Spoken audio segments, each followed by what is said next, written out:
madaxweynaha ugu da'da yar qaaradan Afrika ahna madaxweynaha dalka Senegal Bassirou Faye ayaa taageero weyn ka helay bulshada Afrika kadib markii uu sameeyay muddooyinkii u dambeeyay dhacdooyin ay jeclaysteen dhalinyarada Afrika iyo dadka u ololeeya in Afrikaanku ay ka baxaan faragelinta reer galbeedka. madaxweynaha Senegal ayaa sheegay inuu xafiiskiisa ka saaray mas'uulkii ugu sareeyay Yurub oo xilligaas marti u ahaa. madaxweyne Bassirou oo dhalinyarada reer Senegal u xog waramayay waxa uu yiri sidan: markii xilkan loo dhaariyay maalmo kadib, golaha Yurub ayaa iga codsaday inaan booqasho ugu tago Brussels si ay igala hadlaan waxyaabo ay daneynayeen markaas, laakiinse waan ka cudur daartay martiqaadkoodii. waxaana u sheegay inaan ku mashquulsanahay arrimo gudaha ah iyo dhismaha dowladeeda cusub. waxaana ugu daray intaas muddo sanada safar dibadda ah inaanu ii qorshaysnayn. bil kadib waxaa madaxtooyada iigu yimid wafdi ballaaran uu hogaaminayay gudoomiyaha golaha Yurub Charles Michel. wafdiga Yurub waxay iga dalbadeen inaan dib u soo celiyo heshiisyo lagula jiray shirkado fadhigoodu yahay Yurub oo aan joojiyay markaan xafiiska imid. waxaan u sheegay in heshiisyadaasi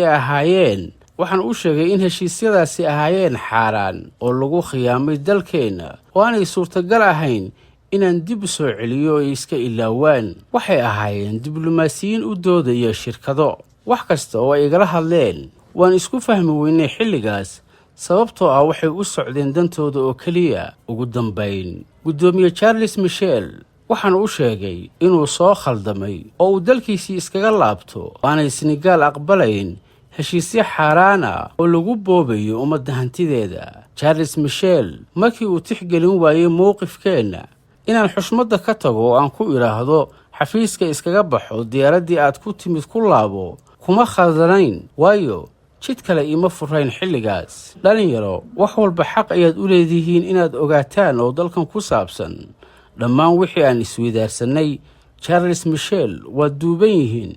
haddii loo baahdana waa la baahinayaa si loo arko ceebta kuwa damacu indha tiray. dhalinyaro, waxaad noo doorateen dib u soo celinta madax bannaanidii Senegal. dhowaan si dhammaystiran ayaad u dareemi doontaan in dalkeenu ka baxay xaraashkii raqiiska ahaa iyo danaysigii gaarka ahaa. dhalinyaro, dalkan idinka ayaa iska leh, go'aankiisana idinka ayaa gaaraya. kacdoonka gobonimo doonka ee aanu madaxtooyadan ku nimid idinka ayaa sabab u ahaa oo u soo halgamay. haddii aan kashifay arrimo diblomaasi oo xasaasi ah, ujeedkan arrintan ka lahaa oo aan bannaanka u keenay waa inaad ogaataan inaannu ku taagannahay qadiyaddii aad noo doorateen oo aad shakiga ka baxdaan. waxaan aaminsanahay in hoggaaminta dhabta ahi ay ku dhisan tahay nafhurid, adeeg iyo dareen xilkasnimo oo u fikiraya jiilka soo socda iyo dhisidda hay'ado sal adag oo diiradda saaraya mustaqbalka iyo wanaagga jiilka soo socda.